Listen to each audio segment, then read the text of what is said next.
ایک اللہ والے بزرگ قبرستان سے گزر رہے تھے کہ ان کو قرآن پاک کی تلاوت سنائی دی۔ انہوں نے ارد گرد نظر دوڑائی لیکن کوئی دکھائی نہ دیا۔ تلاوت کی آواز مسلسل آ رہی تھی۔ اللہ نے اس بزرگ پر منکشف کیا تو اس نے دیکھا کہ پاس ہی ایک قبر میں ایک مردہ انسان قرآن کی تلاوت کر رہا ہے۔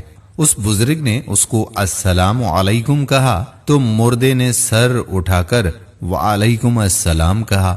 اس اللہ والے بزرگ نے پوچھا کہ ہم نے سنا ہے کہ مرنے کے بعد کوئی عمل نہیں ہوتا، دو ہی باتیں ہوتی ہیں، یا سزا ہوتی ہے یا پھر جزا، آرام یا عذاب، لیکن یہ نہیں سنا تھا کہ قبر میں بھی ذکر و افکار، تلاوت و تسبیح کرنی پڑتی ہے، اور آپ تو ماشاءاللہ قرآن پاک پڑھ رہے ہو۔ مردے نے کہا کہ جو انسان وفات پاتا ہے اس سے سب سے پہلے 3 سوال ہوتے ہیں، اگر وہ ان تینوں سوالات کے جواب دینے میں کامیاب ہو جاتا ہے تو اس کو کہا جاتا ہے کہ تم کو قبر میں اپنا وقت قیامت کے دن کے انتظار میں گزارنا ہے۔ جب تمام دنیا والے یہاں پہنچ جائیں گے تو قیامت قائم کر دی جائے گی۔ یہ قبر تمہاری آخری آرام گاہ ہے۔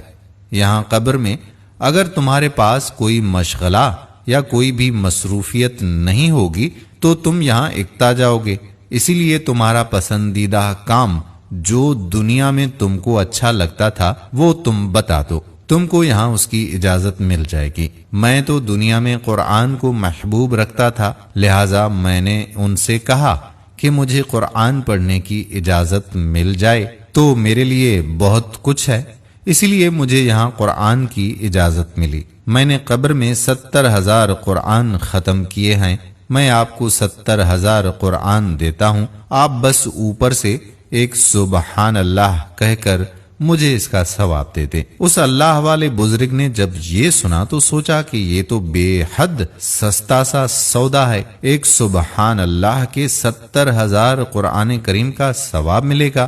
تو اس نے مردے سے کہا کہ آپ اتنا سستا سودا کیوں کر رہے ہو؟ مردے نے کہا کہ تم جہاں سے باتیں کر رہے ہو وہاں دنیا ہے، دنیا میں سبحان اللہ کہنے کا بڑا ثواب ہے، میں جہاں ہوں اس کو آخرت کہتے ہیں، یہاں 70,000 قرآن کریم کا ایک سبحان اللہ کے برابر ثواب ہے۔ دوستو، اس وقت ہم دنیا میں ہیں، آئیے ہم بھی اس وقت سے فائدہ اٹھائیں۔